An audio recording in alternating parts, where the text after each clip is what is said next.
Kembali lagi di Cerita Cinta Channel. Jangan lupa like, comment, and subscribe ya. Terima kasih. Ken masuk ke kamar si kembar karena ingin mengabarkan bahwa mereka tidak jadi pulang hari ini. Ketika masuk ke kamar si kembar, ternyata si kembar sedang tidur siang bersama Ara yang berada di tengah-tengah mereka. Ara yang memakai dress pendek otomatis membuat dressnya tersingkap cukup tinggi dan memperlihatkan setengah pahanya yang putih mulus. Ken melihat ke arah Ara yang sedang tertidur. Cantik, sangat cantik. Kenapa aku baru menyadarinya dia secantik ini? Shit, apakah aku tertarik dengannya? Dia benar-benar menggodaku untuk melahapnya, batin Ken. Lalu akhirnya Ken keluar dari kamar si kembar. Dia menunggu si kembar bangun, baru memberitahu tentang maminya. Setelah menjelang sore, si kembar dan Ara terbangun dari tidur nyenyaknya. "Onti, apakah mami dan dedi sudah datang?" tanya Ana. "Entahlah, tunggu, Onti akan tanyakan pada angkel kalian," ucap Ara yang langsung menuju kamar mandi dan membasuh wajahnya. Setelah membasuh wajahnya, Ara langsung menuju ruang kerja Ken.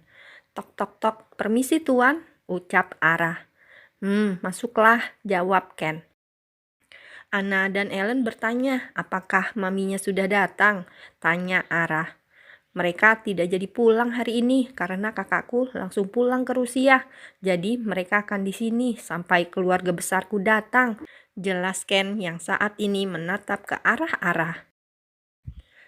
Baiklah kalau begitu, aku akan mengatakannya pada si kembar," ucap Ara datar seperti biasanya. "Tunggu," ujar Ken. Lalu dia menghampiri Ara. "Kau akan tinggal di sini lebih lama, Ara, sampai keluarga besarku pulang kembali ke Rusia. Aku akan menaikkan gajimu 10 kali lipat bulan ini," ucap Ken. "Apakah itu perlu, Tuan? Maksudku, bukankah nanti akan ada yang menjaga si kembar ketika keluarga besarmu datang kemari?" tanya Ara. "Tidak, aku ingin kau membantuku menyambut keluarga besarku di sini. Jadi, kau tidak perlu menyiapkan villaku. Mereka akan tinggal di mansionku," jelas Ken. Meskipun Ara agak bingung dengan permintaan bosnya, tapi dia tetap menerima perintah bosnya. Apalagi gaji yang ditawarkan bosnya sangat besar. Dengan itu, Ara akan bisa menyumbang lebih banyak pada yayasan yatim piatu. Ara mempunyai kebiasaan mendonasikan setengah gajinya kepada beberapa yayasan yatim piatu. Dia sadar bahwa tidak semua yatim piatu bernasib sama dengan dirinya. Hidupnya sangat beruntung dalam segi materi. Lagi pula, Ara tidak pernah konsumtif meskipun memiliki gaji yang fantastis. Dia tetap hidup sederhana dan apa adanya. "Baiklah Tuan," jawab Ara akhirnya. "Nanti malam kita akan meeting online dengan klien dari Kanada. Bersiaplah," ucap Ken. Baiklah," singkat Ara. Lalu Ara langsung keluar dari ruangan Ken dengan cepat. Entah mengapa, sejak Ken meminta izin untuk menciumnya, membuat Ara merasa tidak enak berduaan terlalu lama dengan sang bos. "Semoga 2 minggu ini akan cepat berlalu," ucap Ara dalam hatinya. Ara kembali ke kamar si kembar dan memberitahu kabar dari Ken. Dan ternyata Ana dan Ellen sangat senang mendengar kabar itu. "Yeay, akhirnya kami bisa lebih lama tinggal bersama Onti," teriak Ellen yang langsung memeluk Ara.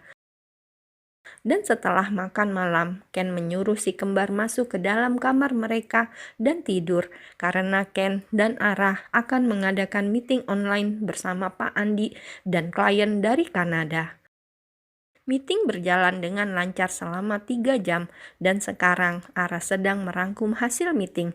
Mereka berdua sama-sama sibuk dengan pekerjaannya dan akhirnya mereka menyelesaikan pekerjaannya hampir tengah malam. Setelah 2 hari cuti kerja, akhirnya Ken menjalani rutinitasnya seperti biasa di perusahaan. Sedang Ara tetap ada di mansion menjaga si kembar. Mereka selalu bermain dan membuat Ara sangat bahagia. Apakah Onti sedih jika kami pulang nanti? Tanya Ana. Tentu saja, Onti sangat sedih berpisah dari kalian.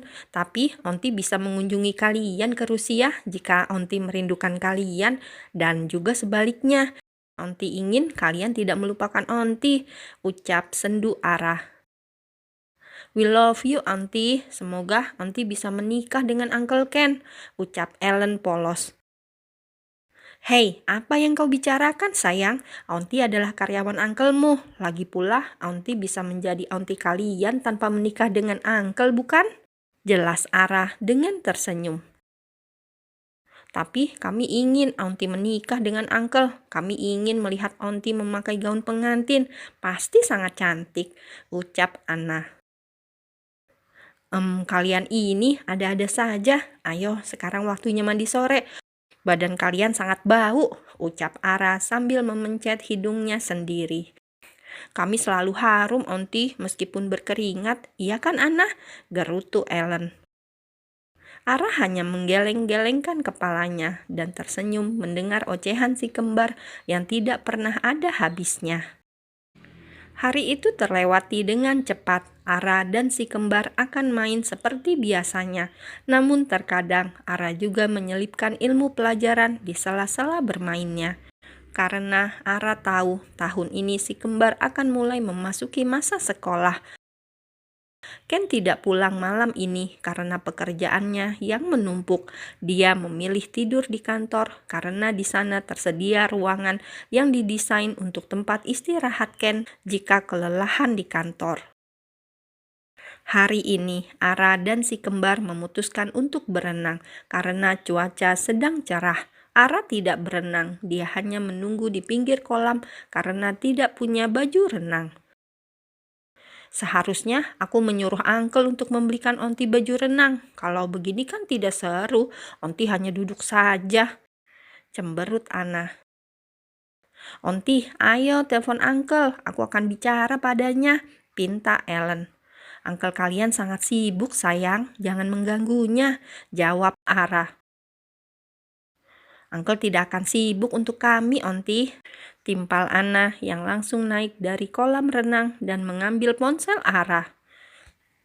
Ara hanya diam, matanya mengikuti arah Ana berjalan dan sekarang dalam posisi sedang menelpon sang paman. Halo Uncle, bolehkah aku meminta sesuatu? Tanya Ana. Minta apa? Ucap Ken malas.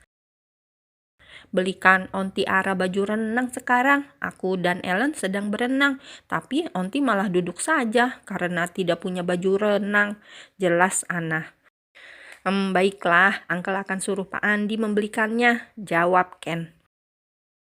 Oh ya, satu lagi, belikan kami 2 set baju balet dan 1 set baju balet dewasa untuk Onti, bisik Ana agar tidak terdengar oleh Ara.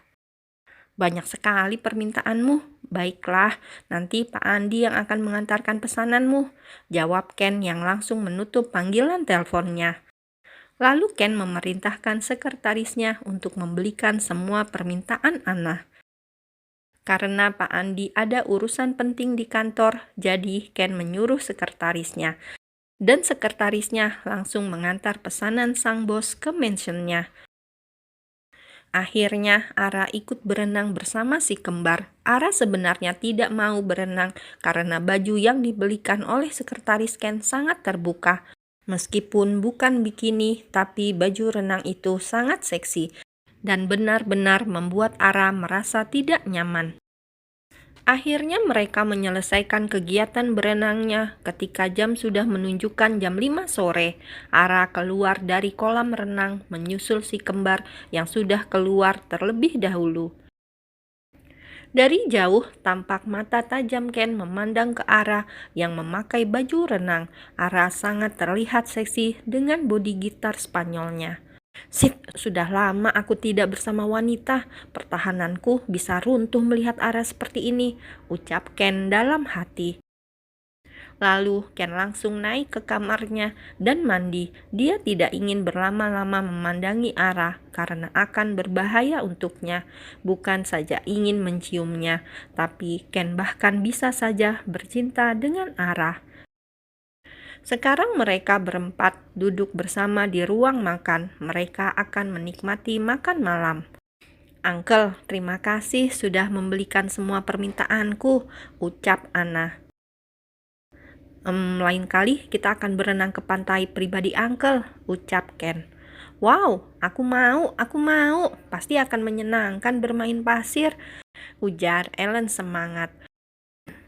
Dan mereka pun menyelesaikan makannya, kemudian langsung masuk ke kamar masing-masing karena kelelahan setelah berenang seharian. Ken juga masuk ke kamarnya untuk beristirahat karena 2 hari ini dia kurang tidur.